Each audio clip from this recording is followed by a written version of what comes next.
Hey TCS TV viewers, it's Dave from the Camera Store, and today we're talking about the Canon RF 2.8L IS macro lens.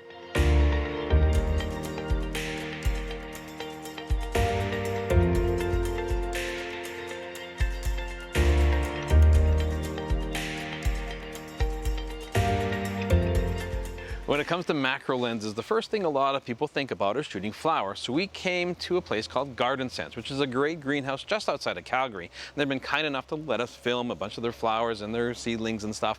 So it's a great location to try a bunch of different techniques out. Now today we're very excited because we have the new Canon RF 2.8L IS macro lens. So that's quite a mouthful. So I'm just going to call it the 100L series for the RF from here on in. Several years ago when Canon released the EF 2.8 IS macro, it was a very impressive lens. It was a lens a lot of people actually used as a reference lens to compare all of the lenses to as far as sharpness goes. So the RF version of this lens has big shoes to fill. Now it actually has a couple more tricks to it than the original EF does. We're going to get into some of the new features on this lens and some tips and techniques on how to get some better macro photography.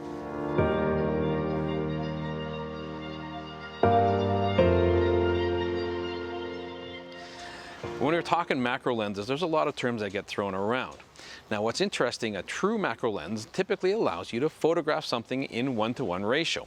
What this means is that you're reproducing the subject matter in front of the lens life-size on the sensor, giving you a 1:1 reproduction ratio. So one of the headline features of this new lens is the ability to go beyond 1:1 to 1.4 times. Take a look at these two examples here and you'll see the picture I've shot here at 1:1 reproduction looks really nice, but I have that extra creative control where I can go even closer. Adds a little bit more flexibility with a lens like this.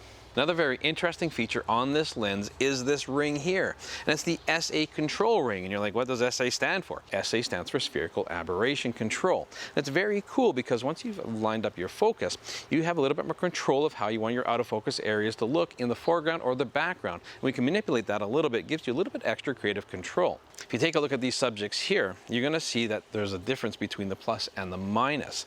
If you want to add a little more of a dreamy look, you certainly can add to the positive side of things there and kind of achieve that look. Now it's mostly effective if you're using the wider open apertures when you're getting that shallower depth of field, but also you need to have a foreground subject and a background subject to really take advantage of this. It's up to your personal taste if you want to use it. You can certainly put it on the neutral setting, and there is a discrete lock switch if you never ever want to touch it again.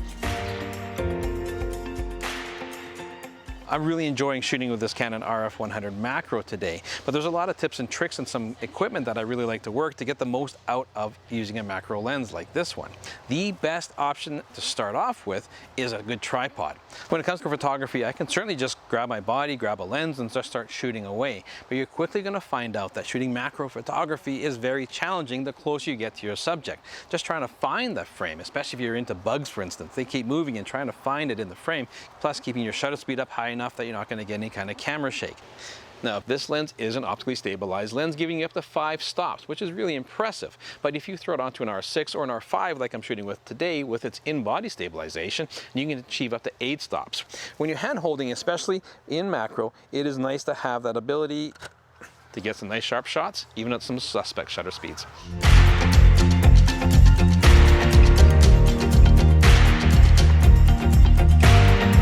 This lens has a very impressive autofocus system. It runs dual nano USM lenses and it moves the focusing elements in a linear fashion, acquiring focus very quickly. Take a look at our wall test here. We go from min to max. You can see how it snaps the focus. It's very impressive to watch. Having a great autofocus system is great when I'm hand holding the lens and I can just let the camera in servo mode hover over top of the flower that I want to photograph, for instance, and it's going to lock on focus.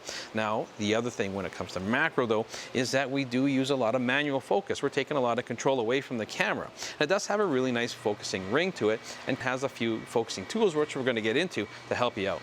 So tripod certainly gives you a lot more flexibility and control. Macro is all about being able to control your environment.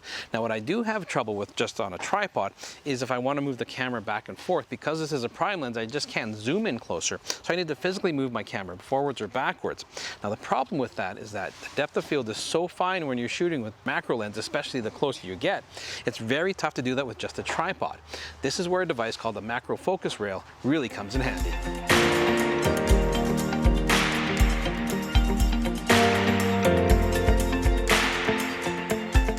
We're We're in this lovely greenhouse and we're filled with all kinds of pretty flowers to photograph, but I am taking a picture of this lovely pot. And part of the reason I'm doing that is that its curved structure here is giving me a great specular highlight to really test the chromatic aberration and how well this lens controls that.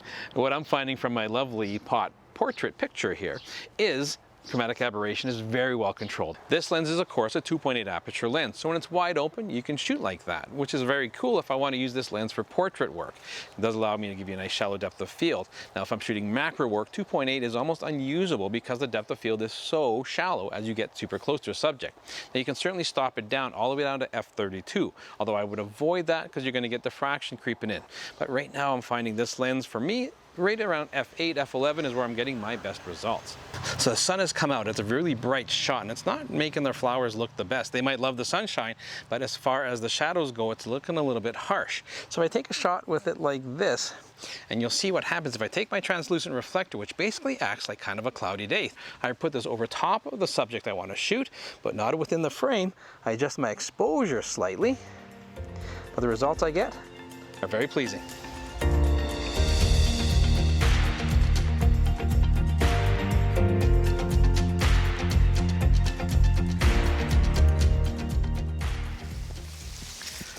If you're going to be running through the bushes or what have you, no fear. This is a weather-sealed lens, and in fact they go one step further. The front and rear elements are both fluorine coated, so that means dust and debris kind of just have a tough time sticking to it. Makes it easier to clean as well. I like the fact that this lens is still weather-sealed despite all the buttons and controls that are on it. Now we have the usual buttons. We have the stabilization on or off, we have manual focus or autofocus, and also a focus limiting switch, which is really nice to have on a macro lens. If I know I'm going to be shooting something very close, why have the lens focus from minimum to infinity and try and find focus when I know my subject is very close to the lens? Helps speed things up a little bit. Now we do have a focusing ring here, we have the SA ring, but we also have Canon's RF control ring here, which we can customize to what we want. Now it does have clicks, however you can send it into Canon and for a fee they will declick it. I wish they just put a switch on there as well. They can weather seal the whole lens, why not put one extra switch and make it declickable and give me the option. Now the lens itself weighs at about 730 grams or just over 1.5 pounds and comes in at just shy of 6 inches long with a 67mm filter thread. So it's a really nice sort of sizable lens that's very easy to hand hold and work with. Out of the box, this lens does come supplied with a lens hood. However, at this price point of lens, I really wish they would have come with a tripod collar as well. It's an optional accessory, and I wish they would have provided that because I do like being able to rotate my camera around the lens. It's very helpful if I want to change my orientation from vertical to horizontal, especially when it comes to macro.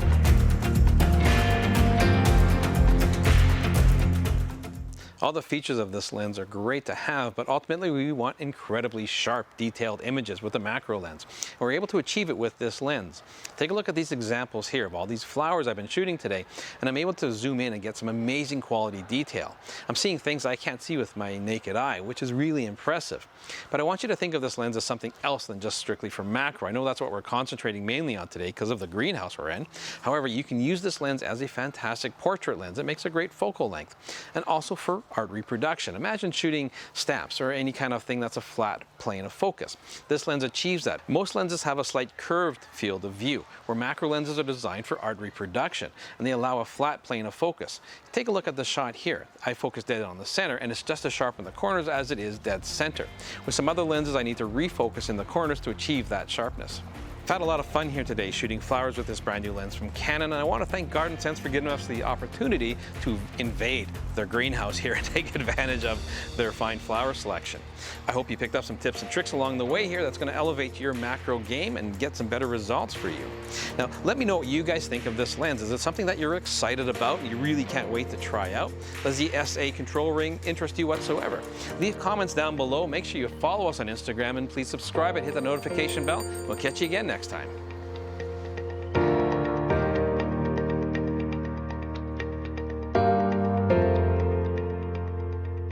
Hey, thanks for sticking around. If you liked what you saw or heard in this episode and you want to get more content, click up here for our most recent episodes. And if you're Canadian and you want to shop local, click down here.